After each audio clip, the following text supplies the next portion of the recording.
मैं ये तो नहीं जानता कि तुम मेरी वीडियो कहाँ से देख रहे हो, पर जहाँ से भी तुम मेरी वीडियो देख रहे हो, मैं तुमसे एक बात कहना चाहता हूँ। जरा ध्यान से सुनना। अगर मेरी वीडियो तुम्हारे ब्राउजिंग फीचर में आई है तो तुम पर शिव की कृपा है। तो खुद को खुशनसीब समझो और मेरी वीडियो अच्छे से देखो, क्योंकि आज मैं तुम्हें वो सीक्रेट बताने वाला हूँ, वो रहस्य बताने वाला हूँ जो आज तक तुमने कभी यूट्यूब पर सुना नहीं होगा।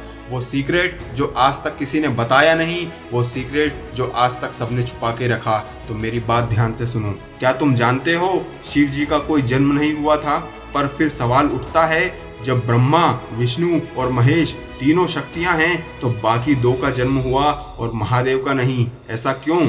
और अगर शिव जी का जन्म नहीं हुआ तो वो आए कहां से हैं? आखिर कौन सी वो शक्ति है जो इस ब्रह्मांड के पहले थी और जो इस ब्रह्मांड में अभी भी मौजूद है और इस ब्रह्मांड का विनाश होने के बाद भी आखिरी तक रहेगी? तो दिल थाम के बैठिए, क्योंकि आज वो सच्चाई मैं तुम्हें बताने वाला हूँ। क्योंकि शायद ये सच्चाई तुमने आज तक किसी मंदिर में, किसी ग्रंथ में, किसी कथा में पूरी तरह नहीं सुनी होगी, आधी अधूरी बात सुनी होगी।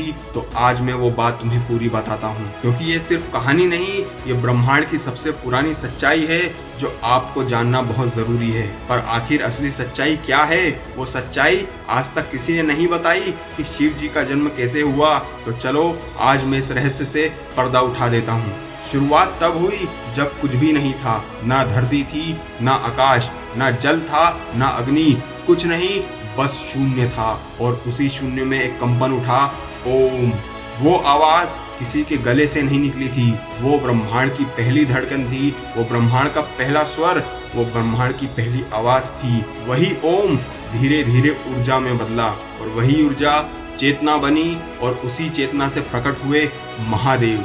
मतलब शिव किसी माता पिता से पैदा नहीं हुए, वो जन्म नहीं लिए, वो अजन्मे हैं, वो अविनाशी हैं, अविकारी हैं, वो प्रकट हुए हैं। उनका ना आदि है ना कोई अंत है। वो इस सृष्टि के पहले भी थे, इस सृष्टि के बाद भी रहेंगे। वो सर्वव्यापी हैं, क्योंकि वो सृष्टि के पहले और अंत के बाद भी मौजूद हैं। इसलिए शास्त्रों में कहा गया है, शिव शांतम अद्वैतम, शिव ना आरंभ है ना अंत है।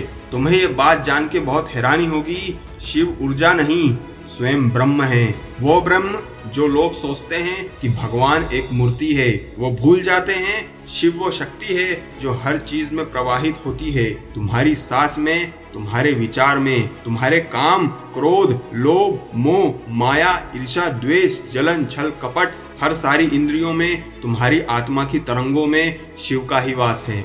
तुम्हारा क्रोध, तुम्हारा प्रेम, हर जगह शिव का ही वास है। अगर साइंटिफिक लैंग्वेज में बोलूं तो शिव प्योर कॉन्शियसनेस हैं। That is called the infinite intelligence of existence. और यही वजह है कि ना कोई उन्हें बना सकता है, ना कोई उन्हें मिटा सकता है, क्योंकि परम ब्रह्म निराकार हैं, उनका कोई आकार नहीं। पर तुम मुझसे पूछोगे कि फिर लिंग कैसे बना? यही सवाल हर किसी के मन में आता है। अगर शिव का जन्म नहीं हुआ तो शिवलिंग क्या दर्शाता है?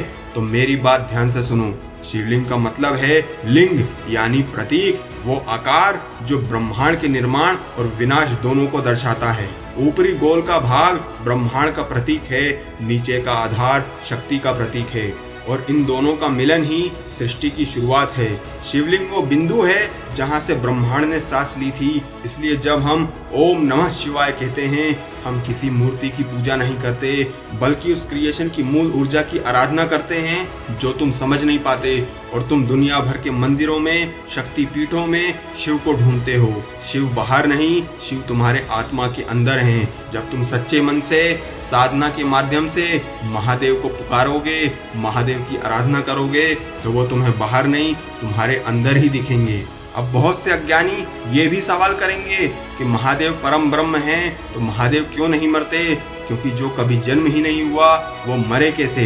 वो अजन्मा हैं, अविनाशी हैं, निराकार हैं। वो सिर्फ रूप बदलते हैं। जब उन्हें विनाश करना होता है तो वो रुद्र बन जाते हैं। जब दुनिया में अधर्म बढ़ता है तो वो काल भैरव बन जाते हैं। और जब दुनिया का पाप, वो हलाहल उन्हें निगलना होता है तो वह स्वयं नीलकंठ बन जाते हैं। महादेव हर बार वही आते हैं जहाँ मानवता डगमगाती है। लेकिन रूप वही है शून्य से प्रकट चेतना का।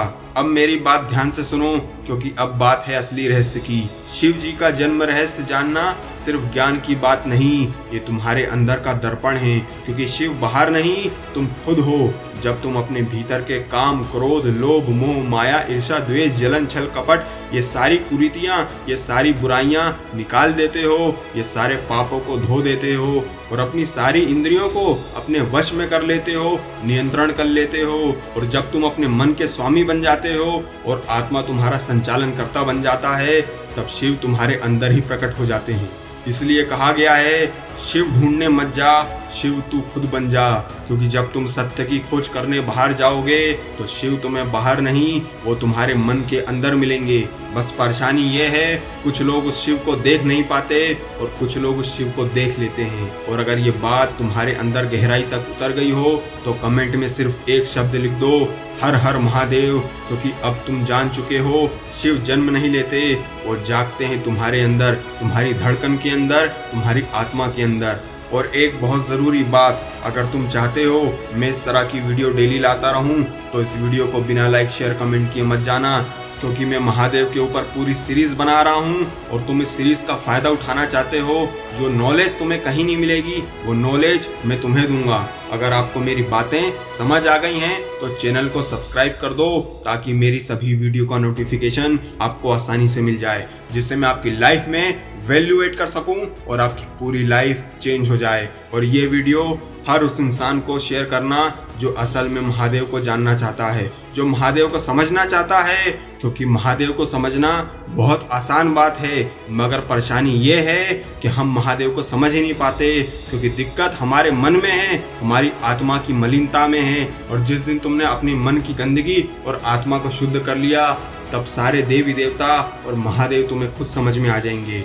जय हिंद, वंदे मातरम, हर हर महादेव।